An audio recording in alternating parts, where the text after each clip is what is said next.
Hi friends, ನಮಸ್ಕಾರ. Welcome back to my mini vlog. ಇವತ್ತು Saturday, so dinner ಹೊರಗೆ ಹೋಗೋಣ ಅಂತ ಪ್ಲಾನ್ ಮಾಡಿ ಎಲ್ಲರೂ ಕ್ವಿಕ್ ಆಗಿ ರೆಡಿ ಆಗಿ ಹೊರಟ್ವಿ. ನಾವು ಹೋಗ್ತಿರೋದು ಬಿಡದಿ ಸೈಡ್. ಥ್ಯಾಂಕ್ ಗಾಡ್ ಇವತ್ತು ಸ್ವಲ್ಪ ಟ್ರಾಫಿಕ್ ಕಮ್ಮಿನೇ ಇತ್ತು, ಹಾಗಾಗಿ ಲೊಕೇಶನ್ ಬೇಗ ರೀಚ್ ಆದ್ವಿ. Wow guys, this place is so beautiful. ನಂಗಂತೂ ತುಂಬಾ ಇಷ್ಟ ಆಯ್ತು. Full of greenery and very calm.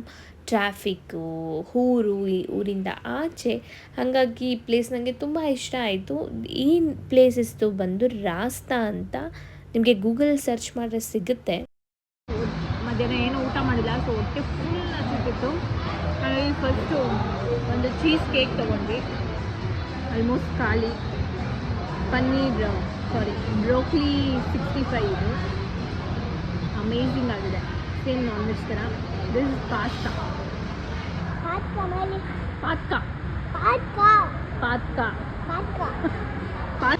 This is so amazing, ತುಂಬ ಚೆನ್ನಾಗಿದೆ.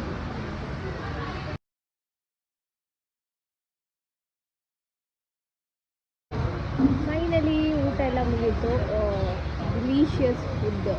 ಈಗ ಮನೆಗೆ ಹೋಗ್ಬಿಟ್ಟು ಮಲ್ಕೊಂಡ್ಬಿಟ್ರೆ ಅದೇ.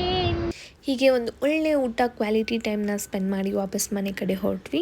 ನನ್ನ ಪರ್ಸ್ನಲ್ ಒಪಿನಿಯನ್ ಏನಂದರೆ, ನಿಮಗೋಸ್ಕರ ನೀವು ಸ್ವಲ್ಪನಾದರೂ ಟೈಮ್ ಕೊಟ್ಕೊಳ್ಳೇಬೇಕು. ಇದು ನಿಮ್ಮ ಹಸ್ಬೆಂಡ್, ಫ್ರೆಂಡ್ಸ್, ಪಾರ್ಟ್ನರ್ ಯಾರೂ ಸಿಕ್ಕಿಲ್ಲ ಅಂದರೆ it's okay, you are the best partner for yourself. So ನಿಮಗೋಸ್ಕರ ನೀವು ದಿನದಲ್ಲಿ 1 ಅವರ್ ಆದರೂ ನಿಮ್ಮ ಟೈಮ್ನ ಸ್ಪೆಂಡ್ ಮಾಡಿ ಅಂತ ಹೇಳೋಕ್ಕೆ ಇಷ್ಟಪಡ್ತೀನಿ. ಯಾರೆಲ್ಲ ನಾನು ವಿಡಿಯೋ ನೋಡ್ತಿದ್ದೀರಾ, thank you for watching. Love you all, take care.